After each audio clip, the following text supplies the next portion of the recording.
First ಆ 70 ಕೋಟಿ ತಿಂದವರು ಮಾಡಿದವರು ಸಕ್ಕರೆ ಲಾಬಿಲಿ ಹೊಡೆದವರು ಜಯಂತ ಇದೇ ಮೋದಿಯವರು ಮುಂದಿನ 48 ಗಂಟೆಯಲ್ಲಿ ಅವರು ಬಿ ಜೆ ಪಿಗೆ ಬಂದ ತಕ್ಷಣ ಅಲ್ಲಿಯ ಉಪಮುಖ್ಯಮಂತ್ರಿ ಆದರು, ಫೈನಾನ್ಸ್ ಮಿನಿಸ್ಟರ್ ಆದ್ರೂ ಸಹಿತ ಈಗಾಗಲೇ ಇತಿಹಾಸ ಅದ. ಇಂಥ ಅನೇಕ ಉದಾಹರಣೆ ಕೊಡ್ತಾ ಹೋಗ್ಬೋದು. ಅಂದ್ರೆ ಇಡಿಯನ್ನು ದುರುಪಯೋಗ ಮಾಡ್ಕೊಳ್ತಾ ಇದೆ ಅನ್ನೋದಕ್ಕೆ ಇವೆಲ್ಲ ಸಾಕ್ಷಿಗಳು. ಆದರೂ ಸಹಿತ ನಾವು ಮಾಡಿಲ್ಲ ಅಂತ ಅವ್ರು ಹೇಳ್ತಾ ಇರ್ತಾರೆ. ನಾವು ಅದನ್ನು ಎಸ್ ಸರ್ ಅನ್ನಬೇಕಾಗ್ತದೆ. ಯಾಕಂತಂದ್ರೆ ಏನಂತಾರಲ್ಲ, ನಮ್ಮಲ್ಲಿ ಗಾದಿ ಮಾತುಗಳಿದ್ದಾವೆ ಸಾಕಷ್ಟು ನೀವು ಕೇಳಿದಿರಿ.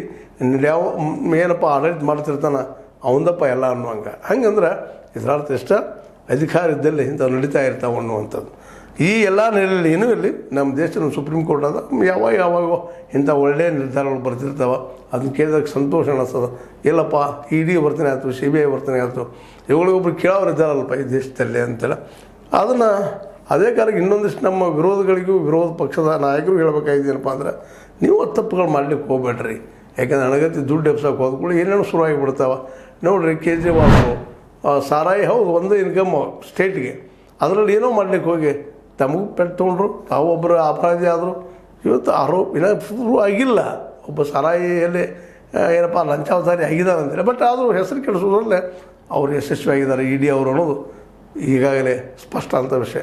ಏನೂ ಇರಲಿ, ಇಡಿಯ ಈ ಒಂದು ಏನಪ್ಪ ಅಂದರೆ ಸರ್ಕಾರ ಪರ ನೀತಿಯಿಂದಾಗಿ ಇಡಿ ಕೆಟ್ಟ ಹೆಸರು ಬರ್ತದೆ, ನಾವು ಮತ್ತೇನೂ ಇಲ್ಲ. ಆ ದಿಶೆಯಲ್ಲೇ ಮತ್ತು ನಮ್ಮ ವಿರೋಧಿಗಳಾದರೂ ಸಹಿತ ಭಾಳ ಎಚ್ಚರಿಕೆಯಿಂದ ಹೆಜ್ಜೆ ಇಡ್ತಾ ಇದ್ದಾರೆ. ಸಾಧ್ಯಷ್ಟು ಮಟ್ಟಿಗೆ ಇಡಿಯನ್ನು ಡಿಸ್ಟ್ರಾಯ್ ಮಾಡಬೇಕು ತಿಳಿಯಾಗ ಅವ್ರ ತಿಳಿಯದ. ಬಟ್ ಅದು ಬೇಕಿಲ್ಲ. ಯಾಕಂದರೆ ಇಡಿ ನಮ್ಮ ತನಿಖೆಗೆ ಒಳ್ಳೆಯ ಒಂದು ಸಂಸ್ಥೆ ಅದ.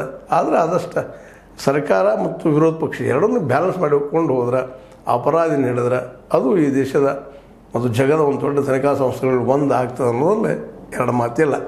ಇದು ನಿಮಗೆ ಲೈಕ್ ಆಗಿರ್ಬೋದು. ಲೈಕ್ ಮಾಡಿ, ಶೇರ್ ಮಾಡಿ, ಕಮೆಂಟ್ ಮಾಡಿ, ಜೊತೆ ಸಬ್ಸ್ಕ್ರೈಬ್ ನಿಲ್ಲಿಸ್ಲಿಕ್ಕೆ ಹೋಗ್ಬಾರ್ದು ಅಂತ ಹೇಳ್ತಾ H16 ನ್ಯೂಸ್ ಅಥವಾ ಹೇ ಸೀತಾರಾಮ್ ಇದು ಸತ್ಯದ ಕೈಗಳಲ್ಲಿ ವಂದನೆಗಳು.